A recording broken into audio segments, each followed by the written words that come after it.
আজকে কি জগা খিচুড়ি খাবার বানাতে চলেছি, তোমরা শুধু দেখো একবার ভিডিওটা। একটু তরকারি দিয়ে সিম্পল ভাবে, আর তরকারি যদি খাওয়া যায়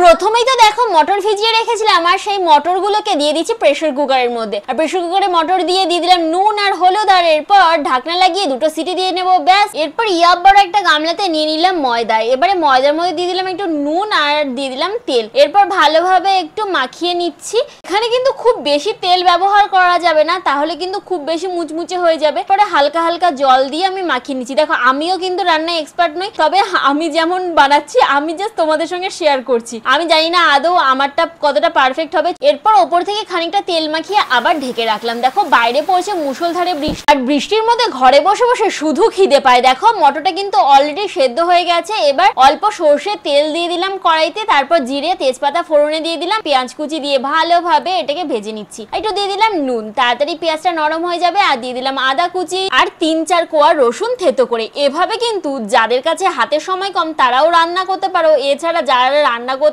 আমার মতন কুড়ে, তারাও কিন্তু এভাবে সহজেই রান্না করতে পারো। কয়েকটা কাঁচা লঙ্কা মাঝখান থেকে চিড়ে দিয়ে দিলাম, আর একটু টমেটো কুচি করে দিয়ে দিলাম, ব্যাস। এবারে ভালোভাবে সব মশলাগুলোকে নেড়ে চেড়ে ভেজে নিচ্ছি। পেঁয়াজ আদা রসুনটা একটু ভালোভাবে ভাজা হয়ে গেলে দেখো দিয়ে দিলাম এখানে কুচি করে রাখা আলু। মানে আমি 4 কোনা করে পোস্তর আলুর মতন করে কেটে নিয়েছি। আর তারপরে এবার ভালোভাবে একটু ভাজা করে নিয়ে আমি দিয়ে দিলাম মটর। আর মটরগুলো দিয়ে এবারে ভালোভাবে নাড়াচাড়া করে সেদ্ধ হতে দিয়ে দিলাম। দেখো আমাদের কিন্তু ঘুগনি প্রায় রেডি হয়ে গেছে, পুরোটা সেদ্ধ হয়ে গেছে। আলু মটর সব ভেজে গুঁড়ো করে রাখা জিরে গুঁড়ো আর ওপর থেকে গরম মশলা গুঁড়ো ছড়িয়ে ভালোভাবে নাড়াচাড়া করে দিয়ে 2 মিনিট ফুটিয়ে নেবো, ব্যাস। আমাদের কিন্তু ঘুগনি রেডি। এদিকে তরকারি তো রেডি হয়ে গেছে, আর এদিকে দেখো নিয়ে নিয়েছি এগুলো কি বলো তো তোমরা কারা কারা চেনো? এগুলো আমাদের এখানে লেরুয়া বলে।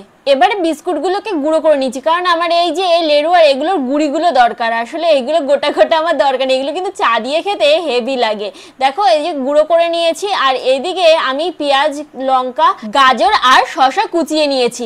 এবারে যে ময়দাটা আমি মেখে রেখে দিয়েছিলাম সেটাকে নিয়ে নিলাম, আর এখান থেকে আমি গোল গোল করে কয়েকটা লেচি কেটে নিচ্ছি। দেখো লেচিটাকে যতটা সম্ভব মসৃণ করার চেষ্টা করলাম, আর তারপরে এইভাবে একে একে রেখে দিয়েছি। আর এক একটা করে নিয়ে আমি বেলে নিচ্ছি, যতটা সম্ভব লম্বা করে বেলার চেষ্টা করছি। দেখো বড় আর লম্বা করে বেলে একটা ডিম এখানে ফেটিয়ে নিলাম।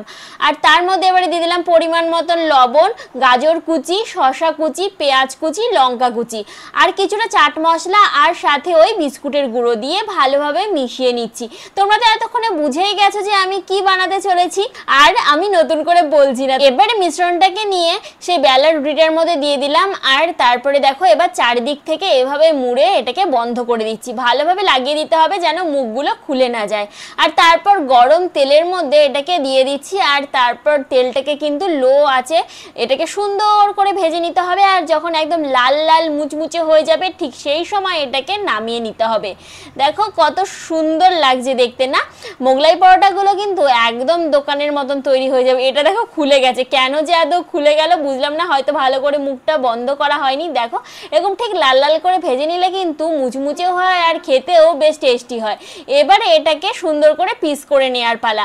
আর তারপর তোমাদের খেয়ে জানাচ্ছি যে কেমন হয়েছে। আর মেলায় খেলায় আর রেস্টুরেন্টে গেলে মোগলাই পরোটা খেতে কার না ভালো লাগে। আর এভাবে যদি নিজেরাই ফ্রেশভাবে বাড়িতে মোগলাই পরোটা বানিয়ে খেতে পারি তাহলে তো আর রেস্টুরেন্টে সেই পচা তেলে খেতে হয় না, তাই না? তাহলে চলো এবারে খেয়ে তোমাদেরকে জানাচ্ছি যে মোগলাই পরোটাটা আদৌ কেমন হয়েছে।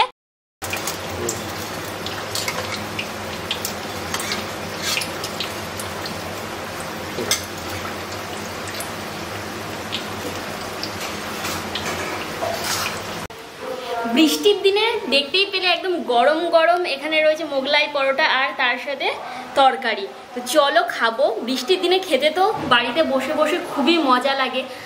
এই দেখো, দেখেছো?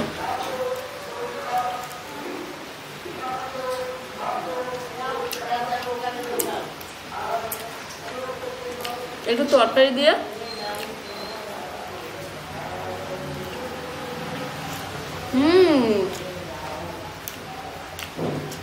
হেভি।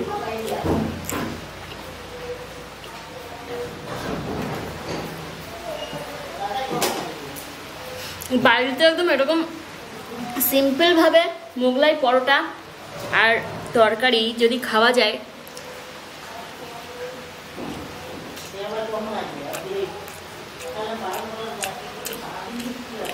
আর কি চাই তাহলে।